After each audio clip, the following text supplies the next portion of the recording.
With the battlefield always changing, the Army needs to stay ahead of insurgents and make well-informed decisions. One of the newest ways for the Army to do this is teaching soldiers how to use their minds more effectively through Advanced Situational Awareness Training, or ASAT. It's human behavior pattern recognition and analysis. What it is a tool set for soldiers to be able to look at a situation and peel back the layers of that situation and understand what's going on inside it with the interpersonal relationships, what's going on body language-wise, atmospherics inside the village itself, to be able to paint a better picture for their leadership and their soldiers. ASAT is designed to teach all soldiers to have the same mindset on the battlefield. By doing this, the force is strengthened.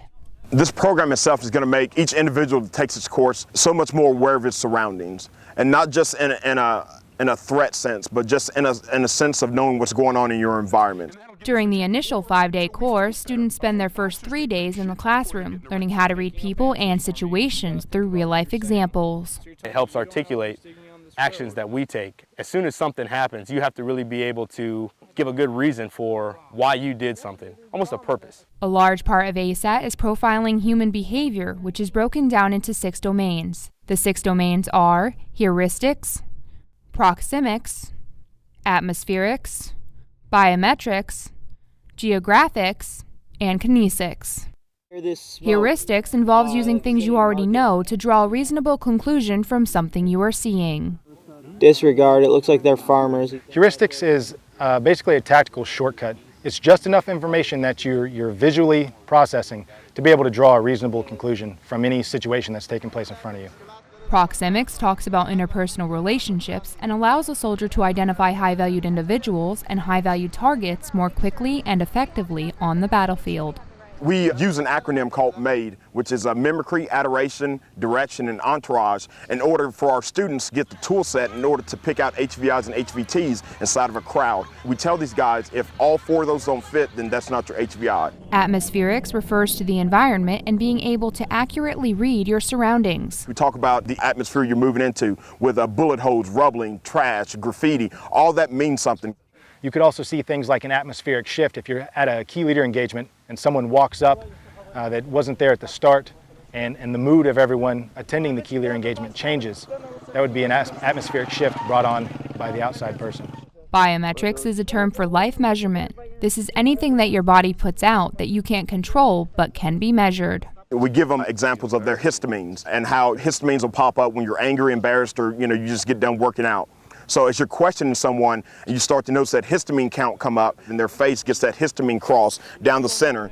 Geographics can be broken down into 3 areas: natural lines of drifts, habitual areas, and anchor points. Students learn what these are and how being able to recognize them will help during combat.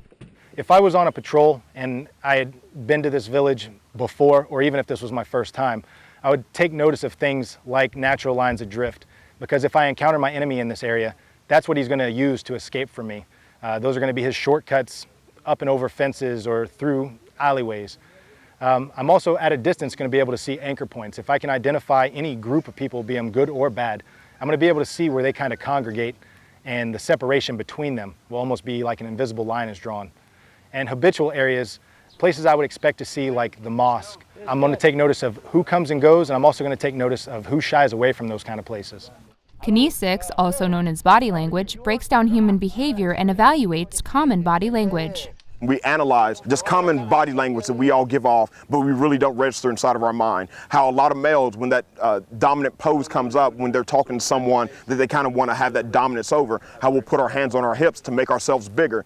Another large part of ASAT is the 5 combat multipliers, which are tactical patience, tactical cunning, geometries of fire, guardian angel, and good shepherd. Tactical cunning involves thinking like your enemy.